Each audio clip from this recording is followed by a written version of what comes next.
Good morning, everyone. So we're going to talk about the Dread Elf versus Warriors of the Dark Gods matchup. This is a matchup that I've been seeing a lot and also have played it a lot. In fact, I think 8 of my last 19 games have been Warriors versus Dread Elves, and I have another game coming up in the last round of the Cinco where I'm playing against Dread Elves again. Overall, most of my experience comes from tournaments, whether it's team tournaments or singles tournaments where I just happen to play a lot of Dark Elves. I do get paired into them fairly often, which is interesting, and I think that's part of the reason for the conversation. So generally speaking, I said 2 of 8 of 19 games, so the last 8 games are Dark Elves. I think I lost. I got a 0 versus Thomas. It was my first game of Warriors versus Dark Elves. And I played it pretty poorly with my Herald. But it was a learning experience. And then I lost one other game in a tournament where I took the double Forsaken.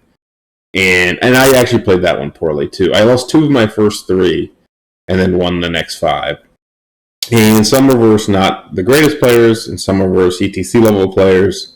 And it's not like, it's the great matchup for Warriors. I think it's a interesting matchup for Warriors. I would normally rate it, depending on your list, obviously. I am speaking from the experience of having like Heralds and Elders and stuff like that. The good list, not the non-Herald. I think non-Herald makes it much harder. I think the Herald really gives you a piece that messes with Dark Elves very well.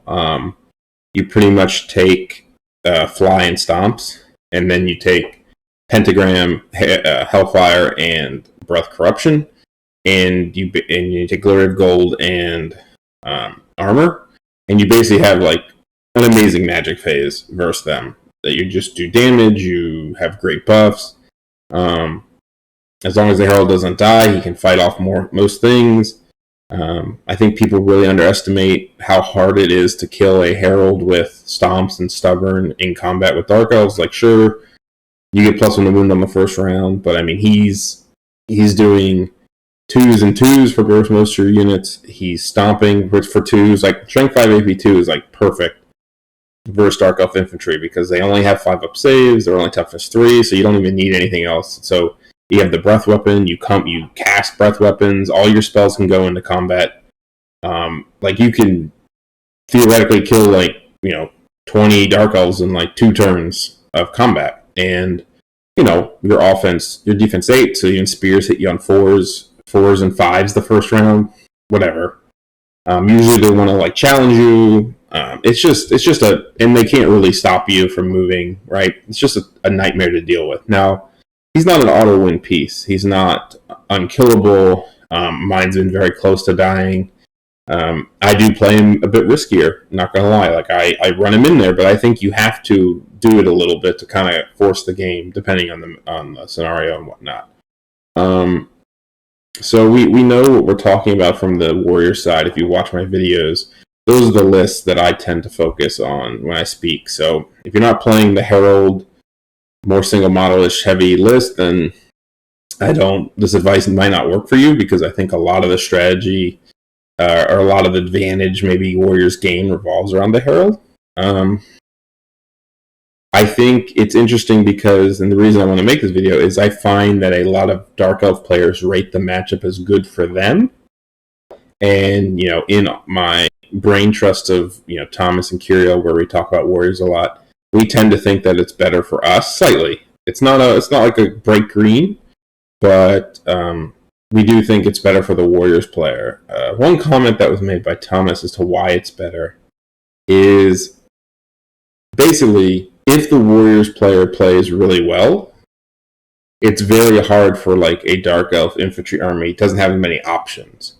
I think it requires the Warriors player to play it well. Because if you just do basic Smash Mouth Warhammer and run into each other, I think the advantage is all on the Dread Elves, right? Because they thrive, and I just talk about running my Herald at people, but there's still a uniqueness to it where you're not just like charging your Feldrake Elder into, the front of 24 Judicators with no support or anything. Like, you really do have to. I think the onus is on the Warriors player to play well, and then if he's playing well, the Dark Elf player has less options because he's a slower infantry army. So that's why the dynamic of the game, or the matchup, I think is so interesting. I think, on the low tables, it favors Dark Elves. On the medium table, it probably favors Dark Elves a little bit. And then on the higher tables, I think it shifts to Warriors players who are better at dealing with the matchup. And I think Dread Elf players kind of agree. I've talked to Smith and stuff where just the single models, like I think the thought is, right, oh my god, they have +1 to wound, my res 6 is useless, blah, blah, blah, and that's, sure, they have +1 to wound, but if you hit them at the right angle, or you hit them and clip them, or something like that, then +1 to wound doesn't matter, and then all of a sudden they don't have it anymore. Also, if you do the math, it's not as crazy as you think. So that's another part of it. Now, I will say that the meta of the Dark Elf lists probably have something to do with this. And in speaking to Thomas, and obviously he plays Dark Elves, I've played Dread Elves, I've played the matchup a lot. What things in the matchup make it better for Dread Elves? We can talk through that. So So first off, we have to assume that, at least I'm going to assume that I'm not going to change my army. I already think that Warriors can compete with Dread Elves, and if not better than some of them, depending on the list. And I'm not here to tell you to tailor your Dread Elves to Warriors if you're a Dread Elf player listening to this, because I think that some of the suggestions I make aren't exactly like you're gonna lose out probably on other matches. But from a Warriors player, if I was grading a Dark Elf matchup, I will mention the things that probably lead me to make it not feel as good, as far as if these things weren't there, then I would probably feel better. So let's just start. Characters. I think monsters are pretty good versus Warriors, like dragons and stuff. I think generally this heavy infantry style Dread Elves is better for Warriors because then we can outmaneuver them. I think if things like dragons, which are very powerful single models, start becoming more popular, it maybe becomes more even in that aspect, because now you both have monsters and stuff. The single cowboys are pretty good. Usually Dread Elves or Warriors have trouble with really high armor save, fighty little models. We obviously have answers for them in Strength 8 Elders. The Herald with the Toxic Breath is pretty good. You always have to be careful if you're running a 1-up save rulable hero outside of a unit. They don't auto kill everything Warriors have. It's not like a Dread Elf. Even the fightiest of Dreadlords still don't one-shot Warrior units, or even kill them in 2 rounds. It's almost hard to break them in 2 because you got to kill 5 total, including the challenge. So 4 after the challenge is not easy. But I think they are good versus them. Magic-wise, I think, if you're going to take a Warlock Outcast, the Evo is better. I think Evo is the best lore against Warriors. I did lose to Witchcraft, but I don't feel like I lost because of Witchcraft. I felt like I just played that poorly. And also, that's when I had the Shrine and 2 Forsaken ones, as opposed to my double Elder better list. So I don't rate Witchcraft highly, especially because all the onus, pretty much, depending on the shooting you have, is on you. And, at least Evocation and Cosmo threaten some of the units from afar. Cosmo is fine, but I'd rather see Cosmo than Evocation. Part of the reason would be if you think of combat buffs, right? The Cosmo buffs are +1 strength is great, So usually it's not as good as you think, right? Because most of your army is strength 3, at least the infantry. And so if you're against something like an Elder, it doesn't really matter other than AP because you're only coming strength 4, you still wound on 6s, wound on 5, blah, blah, blah. It's not as powerful of a buff. Also, the range spells are mediocre. You have a snipe, which is pretty good, and you have a magic missile, which is pretty lackluster. I mean, Ice and Fire versus a Herald, doesn't matter which one you make reroll. 7 hits, 2 wounds, 1. It's like half a wound or quarter of a wound or 0.75 wounds or something. It sure can spike, but it's not enough as the Warriors player to be like, oh my god. Whereas immunity doesn't matter. Whereas something like Evocation, now you're taking 2 snipes, and not only that, but you can, like the mage on the chariot or the elders, you can start picking up wounds a lot faster. When you think about it, right? Cosmo only has the snipe. The magic missile is fairly whatever. It's not that great versus Warriors because it's either wounding on 6s or they have good saves or they just don't care. Whereas at least if you're sniping with Evo, you're doing either a wound to the mage and they're sniping the big one. Just more potential. Also, the combat buffs are better, right? So, -1 res is really good. But it also works on the shooting for some aspects, like if you're shooting the Herald out by himself. And just the threat of lethal strike rerolls is super good for like spears and stuff, or for anybody. Just it's way better than +1 strength, and usually it's accompanied by like the warlocks who can get the +1 strength anyway. So I think Evo is very clearly the best lore for Dread Elves in general. If I was making a Dread Elf video, I would probably always take Evo. I just think it's too good on them. I can see why people take Cosmo, but as a Warriors player, I'd rather see Cosmo any day of the week. Something not seen a lot is, I think, the Warsmith or the Battle Oracle upgrades both help. Both get you spells that are pretty good versus Warriors. Lash isn't perfect. It's not the greatest spell, but it has some uses. Obviously, if you have the Div guy and he is a adept, having Fate's Judgment as one of your range spells is pretty good, and probably helps versus Warriors a bit.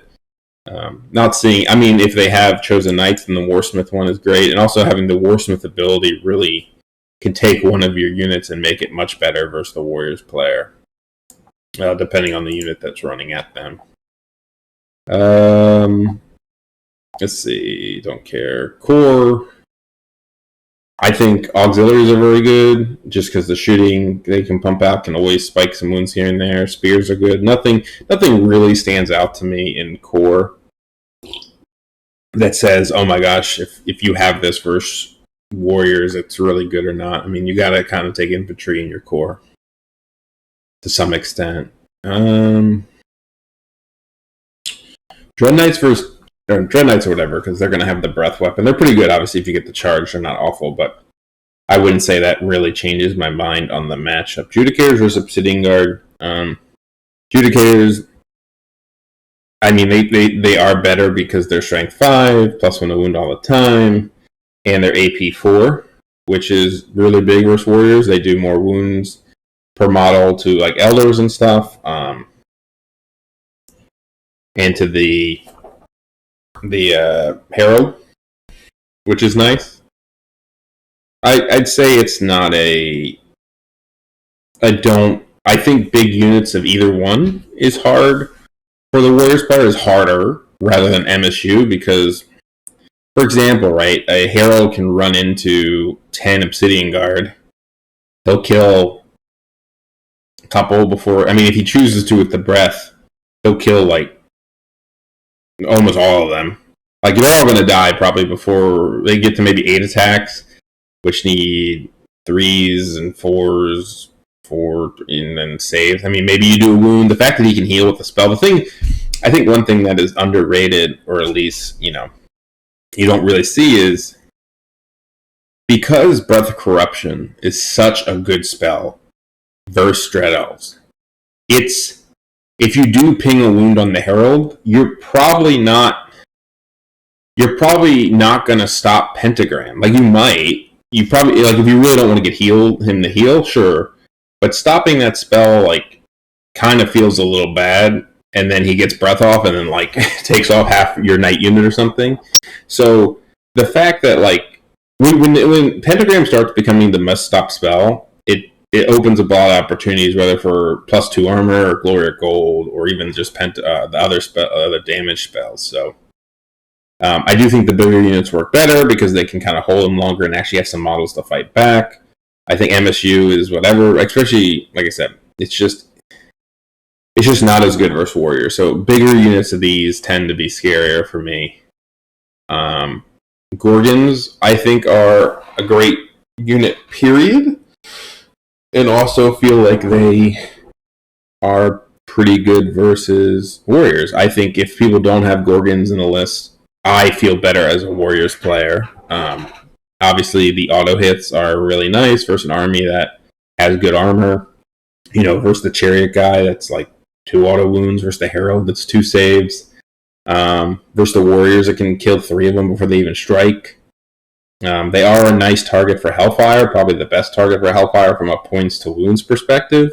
And I probably should focus my magic on them more, but I think just having them is really nice. I tend to don't fight them very much, to be honest with you. I think people put them on the flanks, and I just avoid them and run away and kill other things or redirect them. So, but still the threat's there, the fact that they're doing that kind of thing. I think people overestimate a little bit sometimes. Like, you can whiff with them versus Elders and then just lose the fight. They also have a tendency of, if they take a big Hellfire early and take 5 wounds, their usefulness comes down. They eventually will die. So I think there's a middle ground of being scared of them. But I think they do help the matchup overall. So that's another unit I look for. I don't. Wrap Chariots are fine, but I don't rate them as, like, horrible or great. Black Cloaks, I'm kind of in the middle about these. On one hand, they're annoying if they get around you, and I think losing AP 1 at long range has really helped Warriors players. They're 170 points. Like, you have, like, again, this kind of comes back to they are a really good pentagram target because they're expensive and they're toughness 3, no save versus it. So you like just can't afford, like, that's the problem. If my magic phase is breath, pentagram, small shots, big Hellfire, like, you kind of have to stop the breath if you have anything of worth of value, like a character on a horse or Dread Knights or something like that. So it becomes this thing where just, like, every spell is like, you might have, like, a really good target, right? Let's say you have Knights and Gorgons and Black Cloaks, and your options are the Hellfire on the Gorgons, the Breath on the Knights, or the Pentagram on the Black Cloaks. Like, none of that's, like, a great choice, and from the Warriors' perspective, it's like, oh, anyone's good. These are fine, but obviously there's a trade-off. I haven't played these guys much. They're probably decent, but not great, because they still die pretty easily. Repeater batteries. Again, they can be pretty good. It doesn't change what I take on my Herald. I won't take hard target just for these, because you can still hide behind things. But usually, you might have to take a round or be in cover and take a round. But with your breath weapon, with your fly, with your Hellfire, and these only being 24-inch range, you can usually set up so your magic can do some damage to them and maybe kill them. I've only played 3 once. If you have cover and you're fast enough, like, 3 is also 600 points less of combat, right? So that's like 1 Obsidian Guard unit less. So I think in a sense, like, it's a trade-off of the shooting of this is probably less damage than it's less of a different kind of threat of some of the stuff that can be gotten for it. So given the options of what you could get, right? Like, you could get a Hydra for 2 repeater batteries. I'd rather play 2 repeater batteries than a Hydra, for example. At least I have a little, my spells are very good versus them. Hellfire averages killing 1 pretty easily. And again, you're kind of in that mode of, what are you stopping? He has the breath weapon. He can land next to one and then breathe on it, which averages doing like 3.5. But with the spells, you can probably push it through. So they're good, but not that bad. Monsters, I haven't played against a Kraken yet. It's probably okay, but it's probably actually better for the warrior player, even though you think, okay, D3 wounds and whatnot. It's worse against the magic because it has less wounds and it's no regen. Hydras, on the other hand, I think are really nice versus warriors. Just 6 wounds, res 5, armor 3, fortitude is not easy to get through. A lot of attacks, single models. I think they beat elders 1-on-1. Obviously, things like Glory of Gold help a lot in this, but it's just, when you start matching the single models of warriors, I think it starts to even out a bit more. Again, I'm not saying that the inclusion of a Hydra makes it horrible for warriors or anything of that sort. More of just, if you don't have one, it feels easier for warriors. In fact, the Hydras was one of the reasons after the tournament in the last video that I talked about wanting to go back to the Chosen Knights, just because I was playing so many Dark Elves, and having a beefy, flaming Chosen Knight unit, meant I could just walk up and kill a Hydra easily. I mean, the Chosen Knights will destroy a Hydra. I mean, if you go great weapons, which is fine because it's not so bad to have him attack first, do his 5 attacks. He doesn't average that many. I mean, the breath, okay, it depends on the breath. If he does depends on your spells. Like, if you get real to wound off, maybe you just go halberds and kill him. Needing 3s and, stuff like that. Anyway, the Hydra's a reason to include the Chosen Knights. He's just good versus them, as opposed to, like, the baby Feldrakes are mediocre, even though I killed one with it, but it's not great. You don't love it. So yeah, that's kind of the gist of it. It's really, and again, I will say, I'll repeat what I said in the beginning of the video. I don't think it's a bright green. I think it's a skill matchup. I think it's a skill matchup where the warrior player has the advantage as the skills go up because they have more single models and pieces. That's assuming the Dark Elf player is playing that more infantry style, non-monster heavy. As they get more monsters, like Hydra, Double Dragon, or something like that, I think it starts to become more even. Still winnable, of course, for both. But, I think that also opens up opportunities to be worse for other armies. Like, just having, there's something nice about having infantry that can kill a lot of armies and not having a million cannon targets, for example, right? Not that I think one Hydra is a big cannon. I mean, it is, but like these armies, like if you look at Thomas's list for this event, it's like, all right, he has one. I mean, he has no Hydra. He has the best cannon. People keep shooting his Thunder Pack with cannons, which is fine, but it's not the same as killing a monster. So, from a pairing perspective, it can be advantageous to not have to worry about that. But from a pure matchup perspective, I do think it favors warriors if some of these things aren't seen as much. The data really doesn't show this, I think. I think warriors are doing fairly poorly versus Dread Elves in this event so far. I think, if I saw correctly, it was 3 wins in 9 games. 2 of them being me, and I think I know the other game. I think I saw it. Again, not everybody's taking a Herald, and then it's not necessarily an easy matchup. I think even I have stand to get way better, and then even when I win big, I sometimes walk away going like, man, that felt like it was closer than it should have been. Of course, there's always things that go bad one way or the other, and you tend to focus on... I think when you lose, you tend to focus on where you got quote-unquote unlucky, and when you win, at least I do sometimes, you focus on like, man, where could it have gone really bad? And you just got to kind of deal with it. Like, shit happens, and improve from there. But, that's my a general discussion on the Warriors versus Dread Elf matchup and why I think it's. I don't think it's that. I think it's better for Warriors if they have. But then some of the things I look for when I rate a list would be exactly what we saw. How much inventory? Is it really big blocks, Achilles stuff? Is it smaller blocks? Do I have really good targets for my magic? Like I said, if you have 5 chosen knights or a one-up-save character that really can't hide, all of a sudden my breath corruption becomes a really, really good spell, high value. If you have black cloaks, which are still pretty good against me, my pentagram becomes high value. Gorgons are really good, but then Hellfire becomes really high value. So there's like this balance of taking really good stuff, but if you take all like core spears, you're not going to be able to grind through all the monsters probably because they'll just clip you and combo charge you, and you're not fast enough or maneuverable enough to really catch them. If I say we're not going to fight, what are you going to do? Just walk across the board and my single models will run away. But that's a warrior thing, a nice warrior thing. So yeah, that kind of said how I feel, and that's it. Thanks for listening.